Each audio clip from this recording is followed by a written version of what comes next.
If I was to define myself, two words that would describe me, it would be storyteller. Such an eventful journey in life requires a book.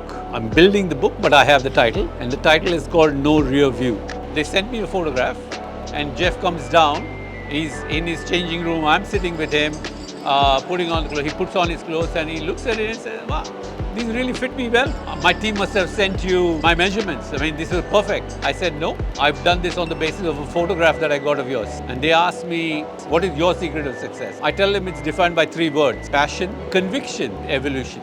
The future is about storytelling, and each individual has a unique story. So how you craft your story is what will differentiate you from another person. Okay, if I was to define myself, two words that would describe me, it would be storyteller. Because stories have been part of our journey from day one, from our very first show till today. Stories have been an important part of our fashion. It's been a journey. If you can think of anything in the fashion industry, any role in the fashion industry that is there, and you can imagine to your wildest, I have done all of it. From being India's first fashion editor, to teaching at fashion school, to being a photographer, to styling films like Fashion, Madhur Bhandarkar's Fashion, to exhibiting at an art show in Saint Etienne in outside Paris. What else? I mean, started Amazon in India, created Amazon. Fashion in India was there for them. I'm also a filmmaker, award-winning filmmaker, India's only filmmaker, fashion designer come filmmaker to have a fashion, have my own film as best fashion film at the Berlin Fashion Film Festival, along with Gucci, Hermes, Burberry, Adidas. And we are also India's only designers who are Esquire's 50 best men's designers in the world, best men's stores in the world. So yeah, such an eventful journey in life requires a book. I mean, I'm building the book, but I have the title, and the title is called No Rear View. And no rear view because I never looked back at what I did yesterday. It was inspired by the Italian car drivers in the 70s. They used to pull out their rear view mirrors because they were only focused on what is ahead and not what was behind them. So for me, that is why it's no rear view, because my career has always been like that. I have never looked back. No, I've showcased at GICW before in Delhi, first time in Bombay, yes. And it's a wonderful opportunity. Great production team, fantastic production value. Team is so helpful doing this event, putting this together. It's a privilege to work with them. It's a privilege, and I have done a lot of shows. But you will see today, they have achieved the impossible for me. Tamiska is the brand that we are showcasing today. It is about, Indian fashion is divided into two groups, ethnic and Western. The ethnic wear market is about 30%, the Western wear market is 30%, 70% of the women wear ethnic wear. But there's a growing number of women who are moving from the ethnic to a soft Western wear kind of look. And, and when we talk about fashion brands, we talk about only Zara and Mango being fashion brands. We don't talk about Indian ethnic wear brands as being fashion, right? So, this is the idea, to capture the essence of a Zara Mango, Veramoda, and bring it to a soft Western look, to encourage a new generation of people who are moving towards the Western wear. And you see, why? Because you see, today you see in cosmopolitan cities like Bombay and Bangalore, there are young girls who come from small towns, tier 2, tier 3 towns, who are really fantastic at their work and work in great organizations like Amazon and big companies like that. But they go back home telling stories about their lives in Bangalore, where they are exposed to a global space. And that is influencing people back home. And that's the kind of crowd that we want to bring together, families together, where the mother and the daughter are both wearing Tamiska by Narendra Kumar. from the very beginning, I never believed in the idea of a showstopper. I thought my clothes always were good enough to be the showstopper. You know, it became a trend. Then I got inundated with a lot of people who wanted to walk the show. They were friends. I was styling them for films. So I started doing that. But today, you know, it has evolved from a showstopper to an influencer. They have bigger reach today.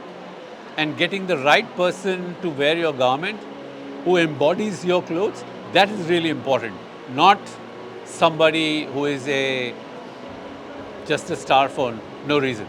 Snoop Dogg. What would you dress him in? No, I would get him in like a bomber jacket, embroidered, mixed with stuff, textile and all, because he's a cool guy who can carry the kind of personality that carries, who has the weight of life and personality. I mean, Snoop Dogg, Eminem, great people that I would love to dress.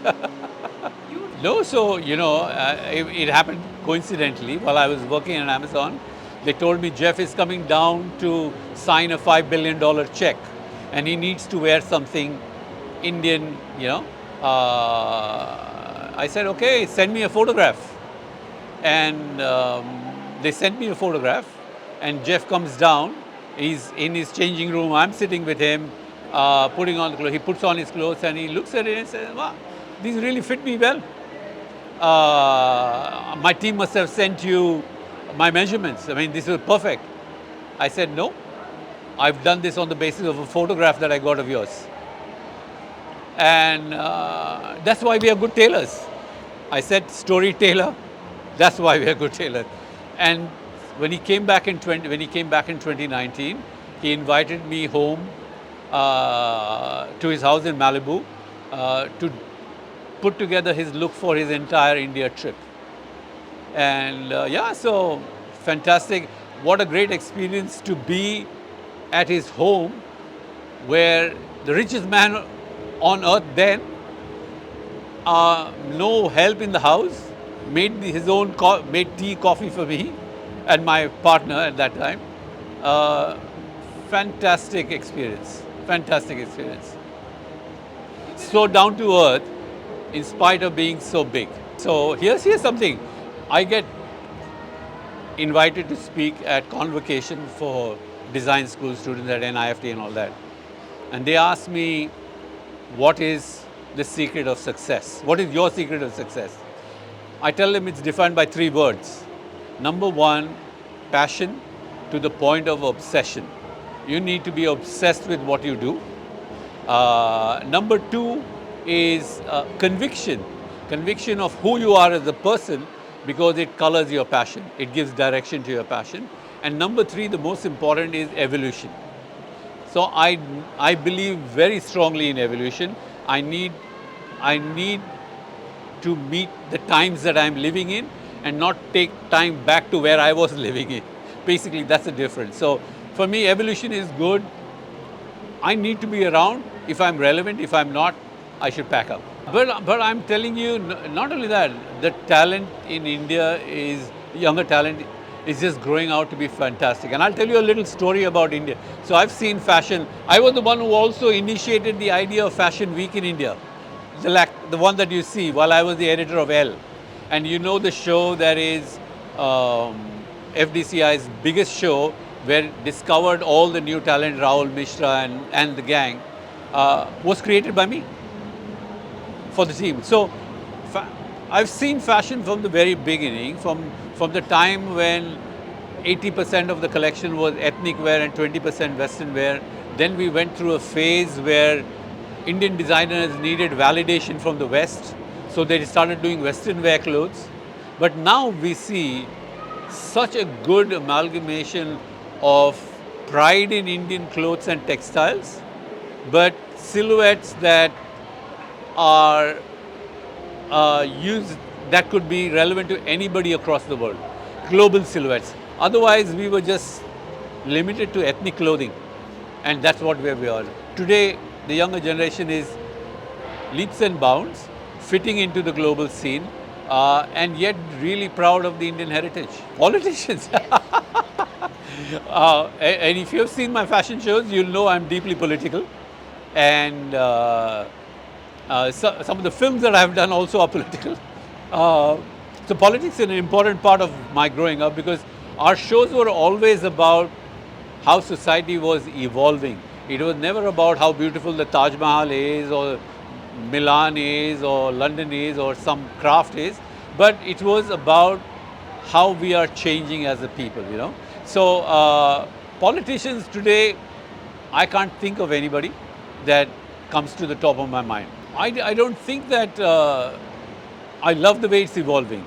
I love that streetwear is evolving, and I love that younger Indian designers are using Indian textiles to create streetwear, not just like a foreign brand, right? So it's evolving in the right position. There's nothing that I would love to change about it. Nothing that I would love to change about it.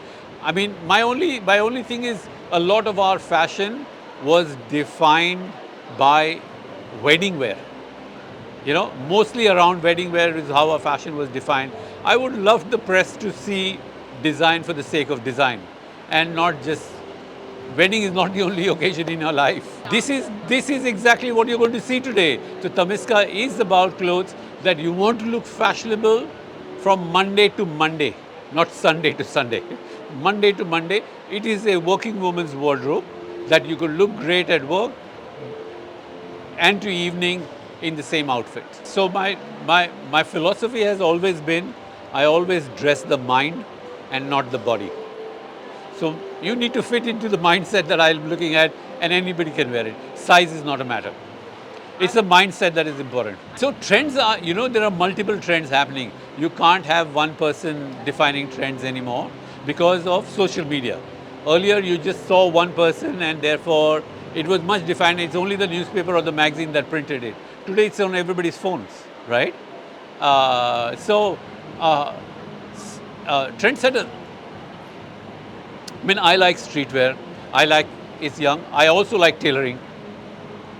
So what is happening is we don't have very many people who are into refined tailoring. I would love to see more people in refined tailored clothing and not just embroidered clothing. Very few people out there, but there are celebrities. You know, I mean, I used to think I thought Saif Ali Khan had good taste.